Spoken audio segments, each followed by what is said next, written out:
ఉన్న ఎక్స్‌పీరియన్స్‌కి అంటే బయటకొచ్చిన తర్వాత చూసుకున్న తర్వాత ఒకటి 2 చోట్ల కట్టలు దించుకుని అన్నారు. అవునవును. అది అంటే అవి నీడ్ టు బీ అవి ఎలా అనుకున్నారంటే అంటే అది మీకు అప్పుడు ఆ పోర్ట్రేయల్ మూమెంట్‌లో ఆఫ్ ద కొంచెం ఇది ట్రిగ్గర్ అయ్యి అంటే ఫస్ట్ టైం మనం అంటే ఒక పాయింట్ అయిన తర్వాత మనం మర్చిపోతాం బేసిక్‌గా కెమెరాలు ఉన్నాయి. మనం షోలో ఉన్న మన సంగతి మర్చిపోయి అవును. రియల్ లైఫ్ అంత కాషియస్‌గా ఉండలేం గదా! ఒక రియల్ లైఫ్‌లో మన పర్సనాలిటీ అనేది బయటకు వచ్చేస్తది. హ్మ్. సో అప్పుడప్పుడు ఎప్పుడైతే మనల్ని కార్నర్ చేస్తున్నట్టు అనిపించిన అంటే ఇంకో పర్సన్ ఉండడు కదా మనకి చెప్పడానికి. మోర్ ఈవెన్ చూసుకుంటే అక్కడ ఆల్రెడీ లాస్ట్ సీజన్‌లో అందరు గ్రూప్స్‌గా ఫార్మ్ అయిపోయినారు. నేను ఒక్కడినే అది నాకు తెలియలేదు లోపల. యెస్. చూసే ఆడియన్స్‌గా మీకు తెలిసిందే యాజ్ అంటే సోలో సోలో ఫైల్ అందుకే సోలో బాయ్ సో దాని నుంచే మేము పెట్టినాం యాక్చువల్లీ. సో సోలోగా నేను ఉండిపోయేసరికి ఎవరు చెప్పేటోడు కూడా లేడనమాట. అంటే ఇది జరుగుతుంది నీ బ్యాక్ ఎండ్ లో, ఇది జరుగుతుంది ఇట్లా అని చెప్పడానికి. సో అప్పుడప్పుడు నాకు వాళ్ళు కార్నర్ చేసినప్పుడు ట్రిగర్ అయిపోవడం కానీ, సో నేను కాని థింగ్ ని నువ్వు ఇది అని ప్రొజెక్ట్ చేసినప్పుడు నేను ట్రిగర్ అయిపోవడం కానీ జరిగింది. సో ఇప్పుడు ఏంటంటే లైక్ లైఫ్లో మనకి నేను బిగ్ బాస్ నుంచి వచ్చిన తర్వాత అర్థం చేసుకుంది ఏంటంటే లైఫ్లో చాలా మంది మనకి చాలా విధాలుగా ఏదో ఒకటి అంటూనే ఉంటారు, కానీ మనం ఇప్పుడున్న ఫీల్డ్లో అవన్నీ పట్టించుకుంటూ ఉంటే ముందుకు వెళ్ళలేం ఫస్ట్.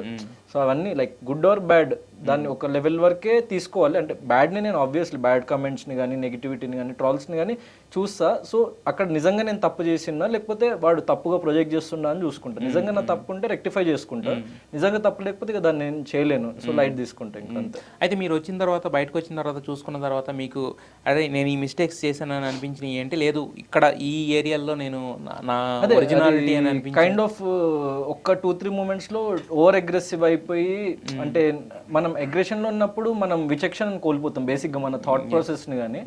సో అప్పుడు నా కంట్రోల్ తప్పి ప్రవర్తించిన సిచ్యువేషన్స్ 1-2 వచ్చినాయి. సో అవి నేను రెక్టిఫై చేసుకున్నా. మిగతాదంతా ఓకే. అంటే లైక్ ఆ సిచ్యువేషన్ లో మనం అట్లా అనిపించింది చేసినాం కాబట్టి సో నాకు టూ మచ్ నెగిటివిటీ అయితే రాలేదు.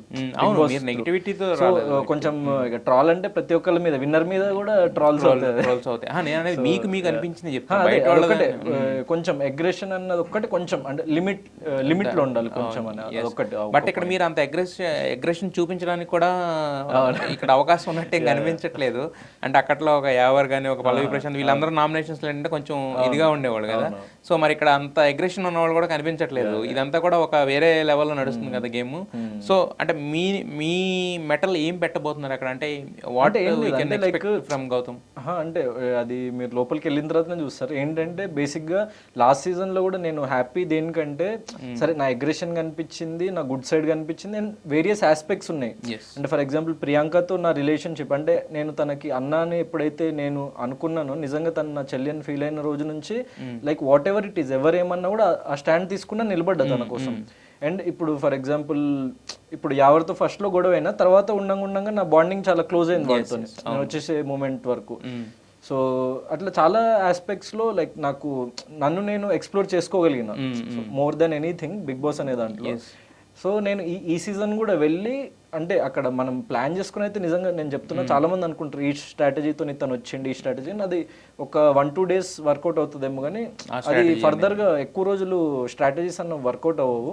సో మనం ఏంటి, so how human we can be, అంటే మనలో ఉన్న హ్యూమానిటీ ఏంటి అని మనం అదొక్కటి కోల్పోకుండా ఉంటే 100% మనం ఎండ్ వరకు వెళ్ళగలుగుతాం అన్నది నా ఆలోచన. సో బిగ్ బాస్ లో అయితే ఇప్పుడు ఇందాక అన్నారు ప్రియాంక నేను ఒక చెల్లె సిస్టర్ బాండింగ్ అనుకున్నానని. అలాగే అప్పుడు మేము అనుకున్నది ఏంటంటే లోపల ఉన్నది లాయర్ పాప డాక్టర్ బాబు అనేది కొన్ని రిలేషన్స్ అని అనుకున్నాం. అప్పుడు కొంతవరకు వాటి మీద రాసుకునేవాళ్ళు ఎవరికి ఇష్టం వచ్చినట్టు వాళ్ళు. అంటే అది ఆ రిలేషన్ పక్కన పెట్టిన మిగతా బాండింగ్స్ అనేవి మీకు ఏవైతే బిగ్ బాస్ లో బిల్డ్ అయినాయో బయటకు వచ్చిన తర్వాత కూడా అది కంటిన్యూ అయింది. ఎందుకంటే యాక్చువల్లీ లైక్ ఇప్పుడు ప్రియాంక కానీ మీరు నా సోషల్ మీడియా ఓపెన్ చేసి చూసినా we meet very often. And ఎందుకంటే వాళ్ళ ఫ్యామిలీ నుంచి దూరంగా ఉంటుంది తను హైదరాబాద్ లో, వాళ్ళ ఫ్యామిలీ వేరే అవుట్ ఆఫ్ ద స్టేట్ ఉంటారు. అండ్ ఇప్పుడు అర్జున్ అన్న వాళ్ళ ఫ్యామిలీ ఫర్ ఎగ్జాంపుల్ వాళ్ళు ఇక్కడ ఉండరు, యుఎస్ లో ఉంటారు. So we keep meeting. And నేను ఫ్యామిలీతో ఉంటాను కాబట్టి అప్పుడప్పుడు వాళ్ళు మా ఇంటికి రావడం కానీ లేకపోతే ఏదైనా ఎనీ ఈవెంట్స్ లో లైక్ మేము కలిసి వెళ్ళడం కానీ.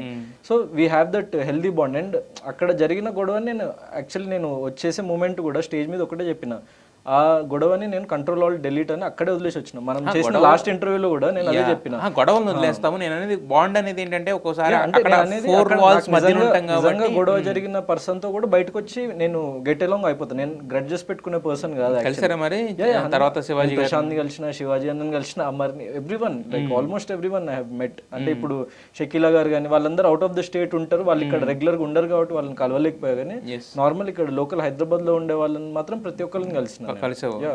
అంటే ఇప్పుడు మన యావర్తో అప్పుడు అన్నారు యాక్చువల్గా నువ్వు ఎనీ టైం మా ఇంటికి రావచ్చు. మా ఎవరు యాక్చువల్లీ లైక్ వాడు మొన్న కూడా నేను నా జిమ్ కి వచ్చిండు అనమాట.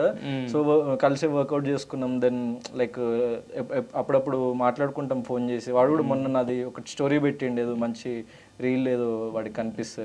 సో యా, అసలు గ్రడ్జెస్ అనేవి నా డిక్షనరీలో ఉండవు. ఫస్ట్ అయితే కోపం అనేది మనల్ని మనం ప్రొటెక్ట్ చేసుకోవడానికి వచ్చే అదొకటి తప్ప గ్రడ్జెస్ అనేది అసలు ఉండదు అనమాట. ఆ మూమెంట్ అయిపోగానే నేను మర్చిపోతా ఫస్ట్.